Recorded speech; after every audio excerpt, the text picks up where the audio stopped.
You can hear me okay?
What a hockey game. Canada with the overtime thrilling victory. Welcome into a special edition of Daily Faceoff Live. It is our nightcap episode after night one at the Four Nations Faceoff, and it's brought to you by JP Wiser's, proud to be the official whiskey of the NHL, offering Canadian hockey fans a premium drink choice to enhance every game night experience across the country. JP Wiser's, the official whiskey of game night. Everybody in the YouTube chat, welcome in. And man, I mean, listen, I love me a glass of JP Wiser's, but that hockey game was electric no matter what you had in front of you, although I'm sure a nice little glass of whiskey made it even more enjoyable. And maybe in the third period, you needed a drink or two to kind of calm the nerves. But from start to finish, that was absolutely electric between Canada and Sweden. And, you know, if you're one of those people who was maybe a little bit nervous about what this tournament would look like, whether it is, you know, the players aren't going to try, it's a made-up tournament, there's nothing on the line, what's the crowd going to be like because there's no Olympic gold medal on the line or anything like that.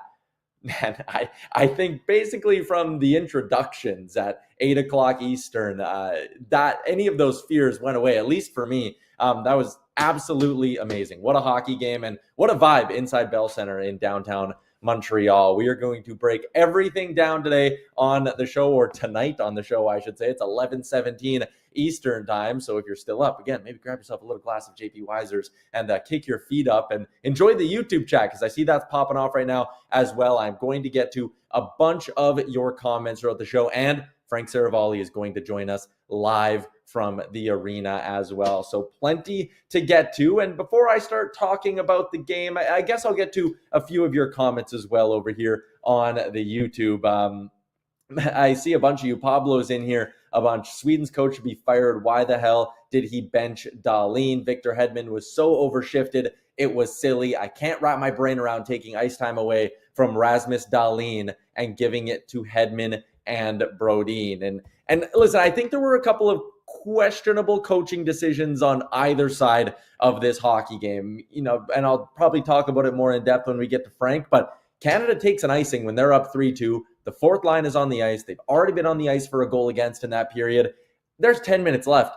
Why John Cooper didn't burn his time out there is quite honestly a little bit beyond me. So I was really surprised we didn't see a timeout there from Cooper, and I am surprised that we didn't see Rasmus Dahlin more in that hockey game. Just kind of looking at the minute breakdown here for either team as I'm live, and it's surprising to see where Dahlin ranked 17-15, which is a decent amount to play in a hockey game. But when you consider the fact that Hedman was all the way up at 27-15, he played a lot in that overtime, you know, maybe that's something that they should have done differently. So in the comments, if you're looking for Frank, yes, he'll be here in a couple of minutes. Pablo also dropped in. Nate Mack owned the overtime, and yes, Nathan MacKinnon was electric in that OT. I see some of you guys like Tristan watching MacKinnon puck hog was crazy. Can't lie, I didn't see it that way at all. They had a bunch of guys who were trying to beat Philip Gustafsson from, you know, we'll call it that sort of mid-range. And listen, if you want to fault Nathan MacKinnon for taking shots when he was taking shots,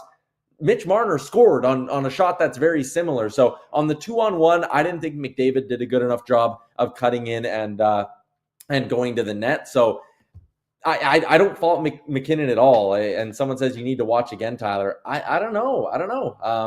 McKinnon looking off McDavid on a 2-on-1 in OT is a wild look. Hey, you guys know me. I am about as big of a Connor McDavid fan as you can get. But I'm kind of sitting here going, Nathan McKinnon's the NHL's leading goal scorer. If he thinks he sees a hole and he wants to take a shot, I'm going to do it. And again, I talked to Nathan McKinnon about this yesterday after the team's practice on Picture and Media Day. And I kind of said, like, do you have to be cautious of not overshooting the puck? And that's why I don't fault Nathan McKinnon there. You need to shoot pucks to win games. So let's continue along here. I think we got our boy Frank Seravalli ready to go here on the show. Mr. Seravalli, I had to leave before OT to come get set up here, but what did you make of that overtime winner? First off, I can't see anything. Can you see me and hear me? We got you, and we can hear you loud and clear, Frank. Okay, awesome. Look, it was incredibly thrilling is one thing.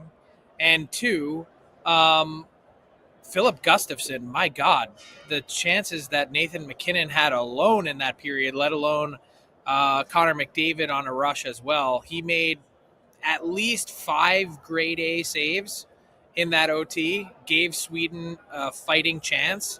And this game was incredibly close. Canada was staring down at one point a couple different opportunities here. Again, we talked about this pregame, the idea that you lose this game and the U.S. has a chance to knock you out of the tournament on Saturday. That's how razor thin the margin is.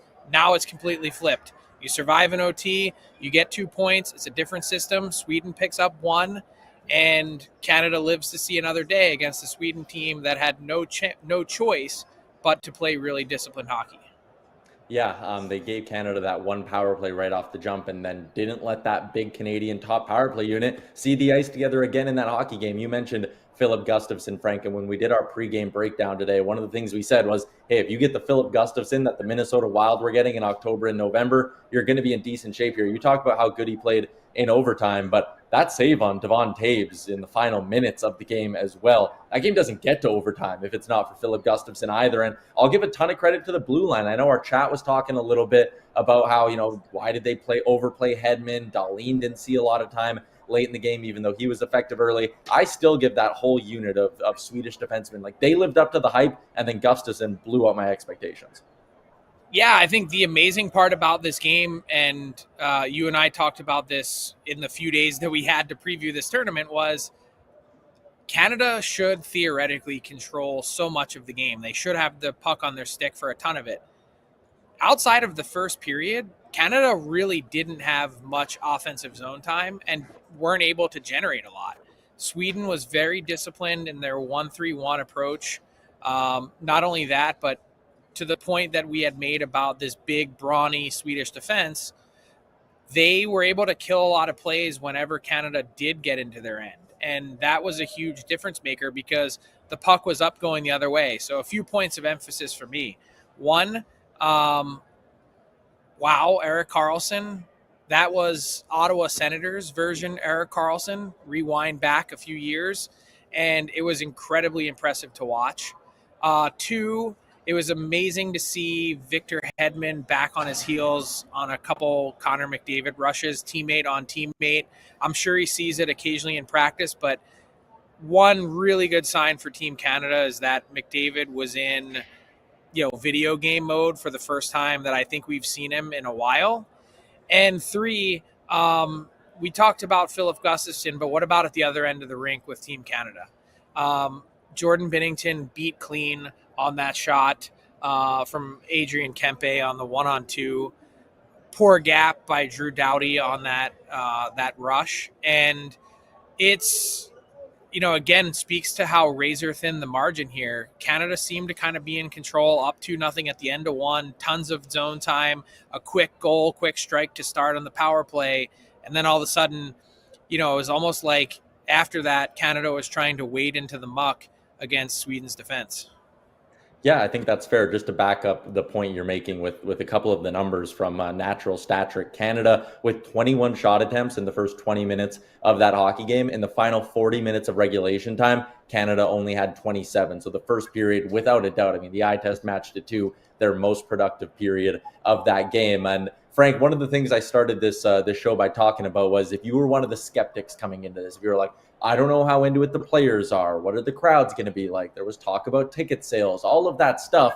It was squashed almost before puck drop. The way the Bell Center was going when Mario Lemieux was introduced to come onto the ice, and then the way it got going after the puck drop and Canada buries on that early power play, that was probably about as perfect of a start to this tournament as the NHL could have drawn up. I think so.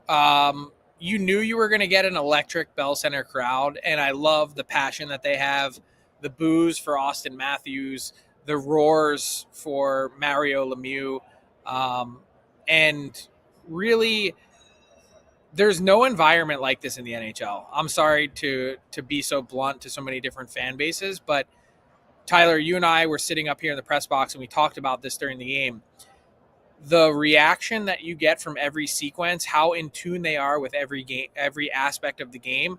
It's like a playoff game in so many other markets, like in Edmonton or Toronto or somewhere else. But they do that all game long, and they do that all season long here in Montreal. It's just different here, and that makes it a perfect place to host a tournament with the passion that they have. So 21,105. There was some talk heading into this about ticket sales. Gary Bettman, the commissioner, said today that the league had sold 110,000 tickets to this point. You knew selling a Canadian game in Canada wasn't going to be difficult, especially not with U.S.-Canada on Saturday either, to wrap up the Montreal portion. But this, when it's on, this building, every feature of it, game presentation, atmosphere, environment, the buzz is for real. Yeah, it was honestly just incredible to be in there. Like, I've never watched a game at the Bell Center before, and for this one, again, there was a part of me that was like, okay, am I gonna get the classic Bell Center experience that everyone's been raving about and everyone I talked to has said to me? And it was like immediately apparent. I loved the touch of all the fans wearing the light up necklaces as well in the show the NHL put on.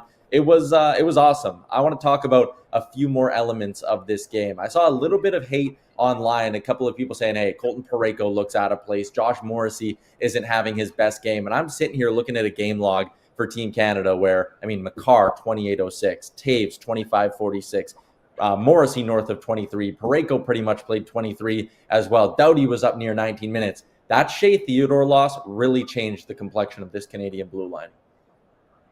Well, it forced them into some uncomfortable situations with how they were going to play it. So all of a sudden, you take Drew Doughty and you have to play him on the right side with Devon Taves. There were a few shifts that he played with Cale Makar, the righty, being on the left side. Obviously, the scratch tonight, Travis Sanheim, if Shea Theodore can't go on Saturday against the Americans, will be in the mix. Now, important thing to keep in mind here with regards to the rules with rosters.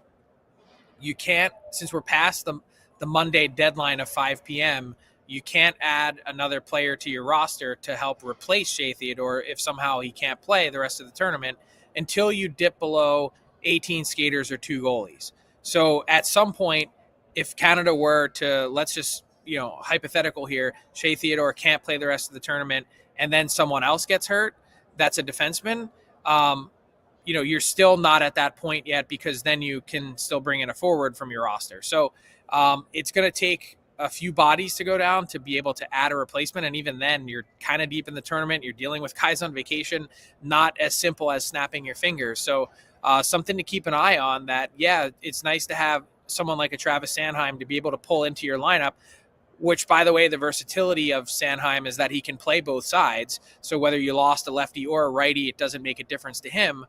But just something to keep an eye on in terms of roster rules and movement. Yeah, that is very important to note. Another player who was incredible in this hockey game, you mentioned, Erik Karlsson was looking like an in his prime Erik Karlsson. Sidney Crosby didn't play as much as some of the other Canadian superstars. McDavid, McKinnon, Marner all finished the game with more time on ice than him. So did Sam Reinhart, so did Mark Stone. But Sidney Crosby had his flashes of brilliance, and he looked like not 37-year-old Sidney Crosby. He looked like 27-year-old Sidney Crosby on a few of those plays. Maybe didn't have the legs for 3-on-3 overtime, but I thought it was again, just a great way to start this tournament to have number 87 looking the way he did, considering he came into this with some injury concerns. Yeah, didn't look like a guy that was banged up coming in. Hit the ground running, and it's so cool to see the scene here, both before the game, with him also obviously reconnecting with Mario Lemieux, but also after the game. They did the 3 stars, and Crosby was voted player of the game, which, by the way, I'm told the gift for player of the game is a Rolex, which is pretty sick. But the chants echoing through Bell Center of Crosby, Crosby. Look, this is a special place for him. It's a place that even just for morning skate, he likes being at. He grew up a Montreal Canadiens fan, and I think there's always been something special about this place, this building, that has meant a lot to him.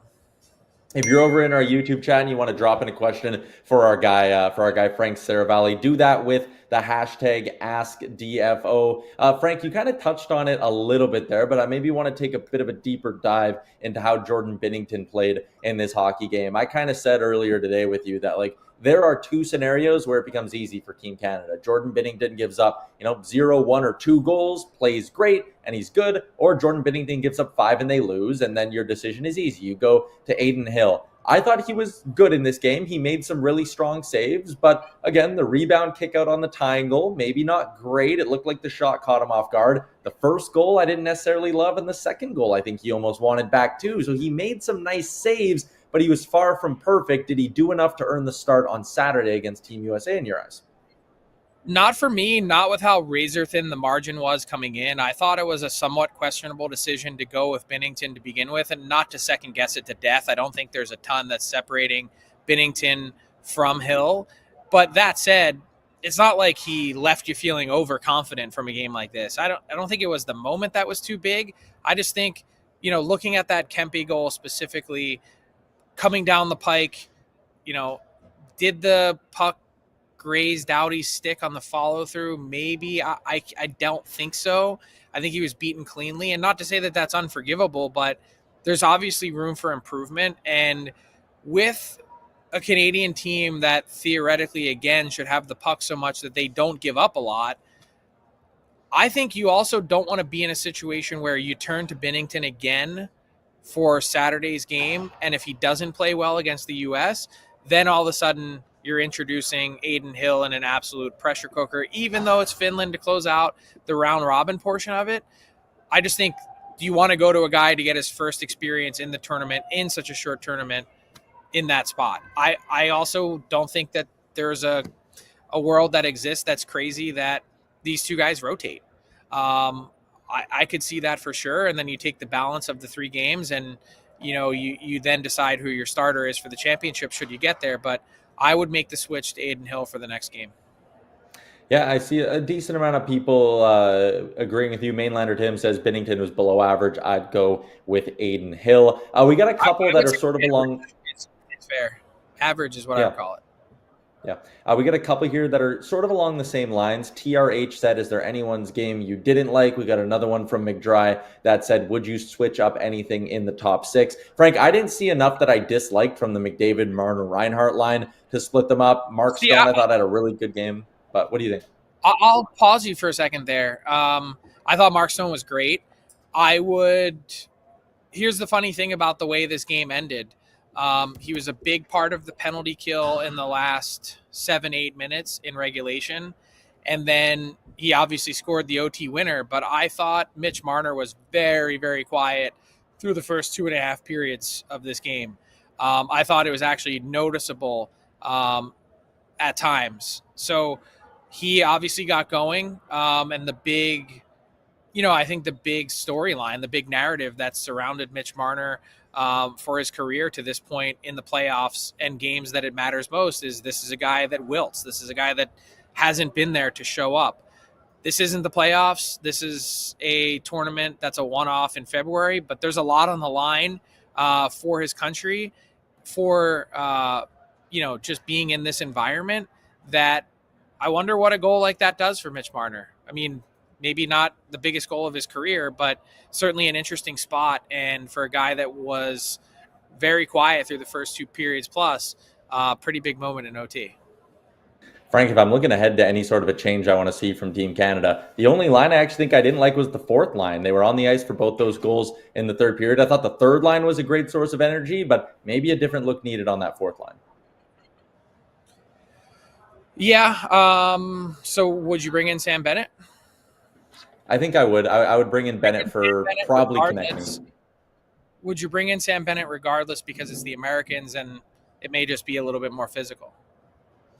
I think there's a justification in that too. I didn't think Travis Konechny had a particularly good game. I thought early on he was turning over a decent amount of pucks. So yeah, I'd have no problem going Bennett for Konechny. Frank, let's quickly do one more little thing on Team Sweden. We talked about how if they were going to stay in this game, and we both highlighted guys like Adrian Kempe and Lucas Raymond as pieces who could be difference makers if they're going to find a way to score. Kempe obviously had a goal, and those two players, Kempe and Raymond, were the only two players to register more than 2 shots at 5v5. Did anything you see from Sweden in those forwards change your opinion of how deep you think this team can go, or their chances against the Americans even?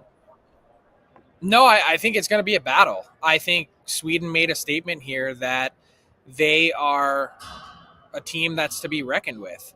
That even though they may be overmatched, and I'll go back to how disciplined their structure was with the 1-3-1 that they played, that's the style that they needed to play to try and take on a team that could overwhelm them at times and has probably more skill and more speed. So they were able to neutralize a pretty vaunted Canadian attack. I'd say the one that you'd see from the Americans on Monday in Boston is going to be a lowercase version of it because I think it's just a notch down from Team Canada. And again, we talked about the schedule and how this all works out. I think Team Sweden wasn't very happy with the schedule, from what I'm told, that they felt like they got the short end of the stick, that they have to play Canada in Canada and the U.S. in the United States, which I understand to a certain degree. And there's two ways to think about this schedule. Either you're Canada and you start with, a tough one right out of the chute to get your feet wet in the tournament on home soil. You get 2 days off, and then you get the Americans on Saturday in a rivalry game, and then you close out with Finland on Monday in what should be their easiest game? Or would you rather the American path, which is start with the easier one, theoretically, against Team Finland on Thursday, have 1 day off, play Canada in the rivalry, and then close out with Team Sweden, which, again, could be a really tough game to decide potentially. That could be the whole ball of wax is, let's say Canada wins on Saturday against the U.S., that has virtually guaranteed them a spot in the championship game, which would leave you with the U.S. and Sweden duking it out on Monday in Boston to see who goes on. So there's a lot to it. And I'm also real curious to see from a Canada perspective, what does the Shea Theodore injury mean? It seems like the reaction that I'm seeing on social media from players right after the game here at Bell Center seemed kind of telling that it might be something pretty significant. And like you said, you can't just add a new player in. It would have to be Travis Sanheim who draws in. We'll probably have more clarity on that tomorrow, Frank, when we do Daily Faceoff Live, noon Eastern time, right here on the Daily Faceoff YouTube. I guess just one more time, Frank, maybe for the people who just popped in a little bit later on in the stream and missed the beginning. But our friend Jay Rock watches DFO Live every day. Recognize him in the chat. He says, does this game help hype up the rest of the tournament? Too many people have been uninterested. I think it does. What say you? First off, I've always been hyped, and that's no BS. Like, you guys know that I tell it like it is every single day. This is what I don't understand what the complaint is. The NHL has halted its schedule. You've got the very best players in the world representing their country going toe-to-toe for the first time since 2014 in the Sochi Olympics. We've been clamoring for international play. This tonight was the first time that Connor McDavid has had a chance to put on a Team Canada jersey in best on best in his life as an adult. World Championship doesn't count. Team North America he played for in the 2016 World Cup of Hockey. Different. And it's been a crime that it's taken this long to get to this point. Does it matter that it's for a trophy that doesn't have a name and may never be handed out again? Does it matter that it's for bragging rights only? I don't think so. And anyone crying about an appetizer to the main entree, which is the 2026 Olympics, one calendar year from now, Milan, Italy, like I'll hold off from what I really think, but there's probably a lot of things that you would complain doing. Yeah. All right. You know what? You shouldn't read facts without checking them, but Todd is in the chat, so I'm going to choose to trust him. He says Canada is 9-0 when Brad Marchand scores in a Canadian jersey, and I find that to be interesting. Maybe it's a 9-game winning streak, but the point I wanted to make to wrap this up, the Bell Center comes to their feet for Brad Marchand and Mitch Marner tonight, two of the heroes, as Canada opens up with a win. Frank, I will let you go. I will let you go get some sleep. Thanks for popping on and doing this tomorrow, noon Eastern. We're going to be right back here. Can't wait. Let's go. There you go, our Daily Faceoff insider, Frank Seravalli, joining us on our nightcap, brought to you by JP Wiser's. Proud to be the official whiskey of the NHL, offering Canadian hockey fans a premium drink choice to enhance every game night experience across the country. JP Wiser's, the official whiskey of game night. We're going to wrap things up again. This is hilarious. We're 12 hours away from going live once again to continue this conversation. Everybody in the YouTube, really appreciate you popping on. Appreciate you complimenting my nice jacket as well. We'll be right back here again. Make sure you're subscribed so you don't miss it. Morning Cup of Hockey gets going at 9 a.m. Eastern tomorrow morning as well. So a full slate of content on day 2 of the Four Nations Face-Off. One more shout out to our friends at JP Wiser's. I'm Tyler Yaremchuck. Have a good night, and we'll chat again tomorrow.